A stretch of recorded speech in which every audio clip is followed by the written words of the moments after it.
क्या आपके साथ भी ऐसा होता है कि एक जैसा नाश्ता देख देख कर खा खा कर बोर हो जाए पूरे तरीके से? तो इसलिए आज मैं आपके लिए एकदम से नई रेसिपी शेयर कर रही हूँ, तो वीडियो को पूरा वॉच कीजिएगा। तो चलिए इसको बनाना शुरू करते हैं। यहाँ पर हमने लिए है मटर। तो यहाँ पर मैंने 1 कप के करीब फ्रेश हरी मटर ली है। आप चाहे तो फ्रोजन मटर का भी यूज कर सकते हैं। और अब हम लेंगे एक मिक्सी का जार। मिक्सी के जार में जो हमने फ्रेश मटर ली है वो हम इसमें डाल देंगे। इन्हें उबालने की बिल्कुल भी ज़रूरत नहीं है, आपको इन्हें कच्चा ही लेना है। और इसमें हम डालेंगे 1 पिंच अदरक का टुकड़ा, जिसको हमने 3 पार्ट में डिवाइड कर लिया है। और यहाँ पर हमने ली है 3 हरी मिर्चें। तो यहाँ पर हमें इसको बिल्कुल बारीक नहीं पीसना है, बस हल्का दरदरा सा पीस लेना है। ये बहुत ही ज़रूरी पॉइंट है, क्योंकि हमने इसको बस दरदरा पीसना है, इससे बहुत ही बढ़िया फ्लेवर आएगा। तो यहाँ पर हमने इसका दरदरा पेस्ट बनाकर तैयार कर लिया है, कुछ इस तरीके का। आपको दरदरा ही पेस्ट बनाना है, ये बहुत ही मेन पॉइंट है। तो चलिए अब हम चलते हैं नेक्स्ट प्रोसेस की तरफ। तो गैस पर हमने रखा है एक पैन, और इसमें हम डालेंगे 1 टेबल स्पून के करीब ऑयल। ऑयल को हमने अच्छे से गरम कर लेना है। ऑयल गरम हो चुका है तो इसमें हम डालेंगे 1 छोटा चम्मच के करीब जीरा। और इसमें अब जाएगा आधी छोटी चम्मच के करीब अजवाइन। और इसमें हम डालेंगे बढ़िया सा फ्लेवर देने के लिए सौंफ। सौंफ को आप स्किप ना कीजिएगा, इससे इसका जो फ्लेवर है बहुत ही ज़्यादा बढ़िया आएगा। इसको हमने हल्का सा क्रेकल होने तक भून लेना है। और इसमें हम डालेंगे बेसन। और इसमें हम डालेंगे 2 चम्मच के करीब बेसन। बेसन को हमने हल्का सा भून लेना है। गैस की फ्लेम को हमने लो रखना है। और बेसन जो है मटर की जो नमी होती है ना, उसको एब्जॉर्ब कर लेगा। जब हम इसमें मटर डालेंगे, मटर में जो नमी होती है ना, वो बिल्कुल बेसन में एब्जॉर्ब हो जाएगी। तो यहाँ पर हमने अच्छे से इसको भून लेना है। बेसन हमारा अच्छे से भून चुका है। तो बेसन और सारी चीज़ों को हमने अच्छे से सोटा कर लिया है। और इसमें हम डालेंगे 1/4 चम्मच के करीब हल्दी। हल्दी को भी हम इसमें अच्छे से मिक्स कर लेंगे। तो यहाँ पर सारी चीज़ें अच्छे से मिक्स हो चुकी हैं। और इसमें हम डालेंगे मटर का पेस्ट। तो सारे मटर के पेस्ट को हमने इसमें डाल देना है और अच्छे से मिक्स कर लेना है सारे मसालों के संग। और इस तरह से मटर को डालते हुए हमने अच्छे से भून लेना है, ताकि जो मटर का सारा कच्चापन है वो निकल जाए। तो मटर मसालों में अच्छे से मिक्स हो चुके और मटर हमारे पक भी जाएं। और जैसे जैसे हम मटर को चलाते जाएंगे, इसकी जो नमी है वो बिल्कुल खत्म हो जाएगी। और इसमें हम डालेंगे आधी छोटी चम्मच के करीब लाल मिर्च पाउडर, 1.5 चम्मच के करीब सूखा धनिया पाउडर। और इसमें हम डालेंगे टेस्ट के हिसाब से नमक। आधा छोटा चम्मच हमने इसमें नमक डाला है। और इसमें अब हम डालेंगे 1 छोटा चम्मच के करीब गरम मसाला। और इन सारे मसालों को हमने मटर के संग अच्छे से मिक्स कर लेना है। और सभी चीजें हमारी बढ़ गई हैं और मसाला हमारा अच्छे से मिक्स हो चुका है। इसको हमने लगातार चलाते हुए अच्छे से 1 से 2 मिनट के लिए भून लेना है, जो हमारा मसाला है वो पैन छोड़ने लगे। और मसाले में बढ़िया सा टेस्ट लाने के लिए हम इसमें डालेंगे आधा नींबू का रस। आप चाहे तो आमचूर पाउडर का भी इस्तेमाल कर सकते हैं।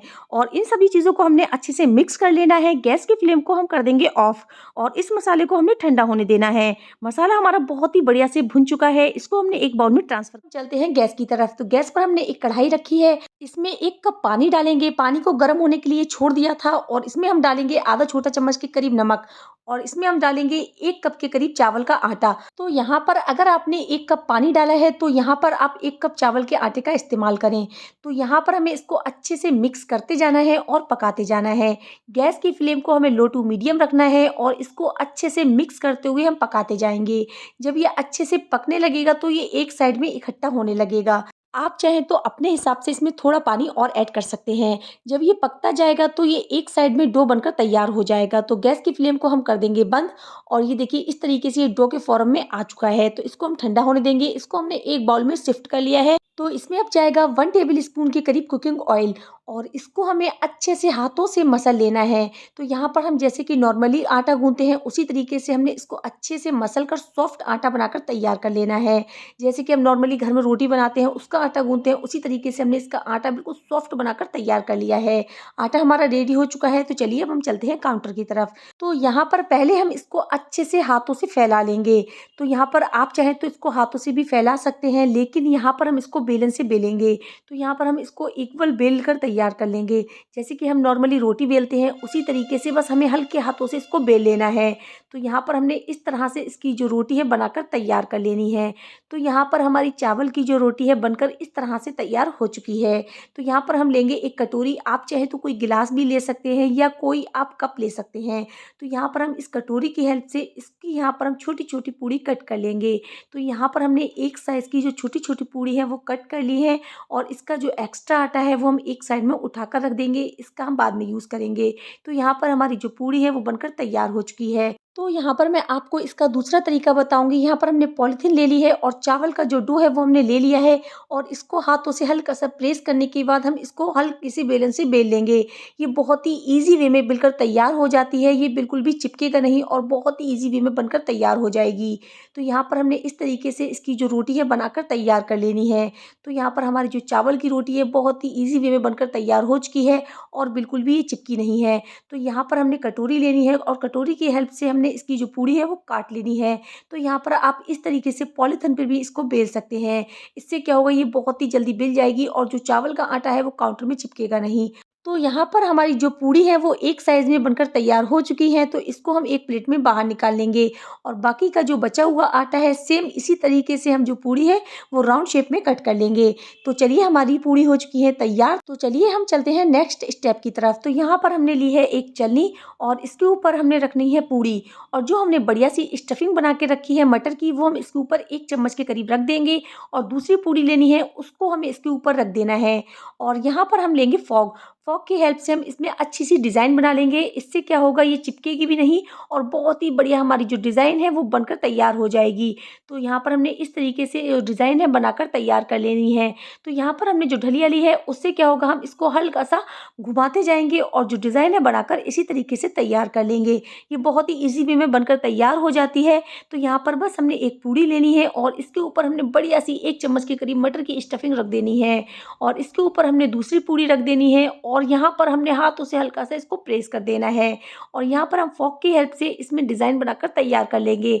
इससे ये बहुत ही बढ़िया चिपक जाएगी और यहाँ पर हम डलिया को हल्का सा घुमाते जाएंगे और जो डिज़ाइन है वो बढ़िया से बनकर तैयार हो जाएगी। तो यहाँ पर हमने इस तरह से और डिज़ाइन भी बनाकर तैयार कर लेनी है। ये बहुत ही ईजी वे में बनकर तैयार हो चुकी है। तो यहाँ पर बस हम हल्का सा डलिया को घुमाते जाएंगे और फॉक की हेल्प से हम इसमें डिज़ाइन बनाते जाएंगे। तो लीजिए, हमारी बहुत ही बढ़िया डिज़ाइन बनकर तैयार हो चुकी है। तो यहाँ पर मैं याद दिला दूं कि अगर आपको हमारी रेसिपी अच्छी लग रही है तो प्लीज़ हमारी रेसिपी को लाइक, कमेंट और शेयर ज़रूर कीजिएगा।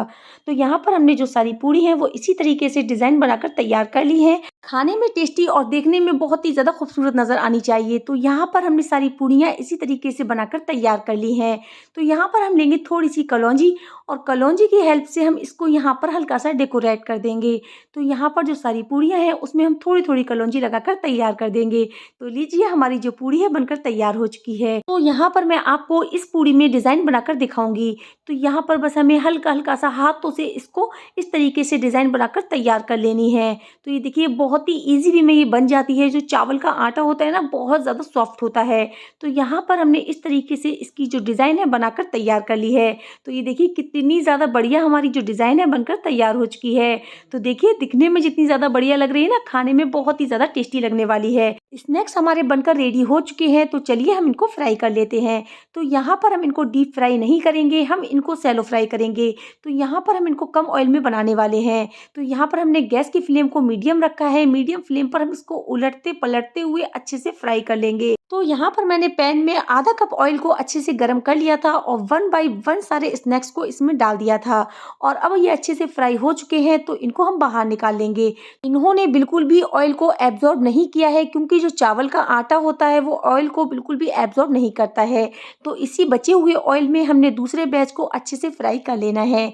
तो यहाँ पर हम इसको उलटते पलटते हुए दूसरे बैच को भी फ्राई कर लेंगे और ये बहुत ही बढ़िया स्नैक्स बनकर तैयार होते हैं और ये बहुत ही ईजी वे में बन जाते हैं। जब भी आप इसको फ्राई करें, एक फ्राई पैन में ही फ्राई करें।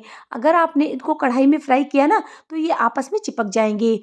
तो यहाँ पर इनका जो कलर है वो हल्का हल्का गोल्डन आ चुका है। तो इनको हम बाहर निकाल लेते हैं। मैदे के मुकाबले में चावल का आटा थोड़ा टाइम लेता है फ्राई होने में, लेकिन बहुत ही ज़्यादा क्रिस्पी बनकर तैयार होता है। तो यहाँ पर हमारे बहुत ही बेहतरीन से स्नैक्स बनकर तैयार हो चुके हैं। तो चलिए इसको हम सर्व कर लेते हैं। और ये लीजिए, हमारे यूनिक स्टाइल के झटपट बनने वाले super tasty, super crispy, super yummy हमारे स्नैक्स बनकर हो चुके हैं तैयार। तो यहाँ पर मैं आपको इसको तोड़कर दिखाती हूँ। तो ये देखिए, इसको मैंने हरी चटनी के संग सर्व किया है। तो यहाँ पर आप इसकी यमी फीलिंग टेक्सचर से ही पता चल रहा है ना कि कितने ज़्यादा क्रिस्पी बने हैं। ज़रूर बनाइएगा, बहुत ही ज़्यादा हेल्दी भी है और आप इसे आसानी से बना भी सकते हैं। बहुत टेस्टी रेसिपी है फ्रेंड्स, ज़रूर ट्राई कीजिएगा और अपनी फैमिली के संग इसको ज़रूर एंजॉय कीजिएगा। तो यहाँ पर अगर आपको हमारी रेसिपी अच्छी लगी है तो प्लीज़ रेसिपी को लाइक, कमेंट और अपने फैमिली फ्रेंड्स में इसको ज़रूर शेयर कीजिए। कीजिएगा। अगर आप हमारे चैनल पर नए हैं तो प्लीज चैनल को सब्सक्राइब कर लीजिए। मिलते हैं ऐसी ही नई वीडियो में, जब तक के लिए अल्लाह हाफिज।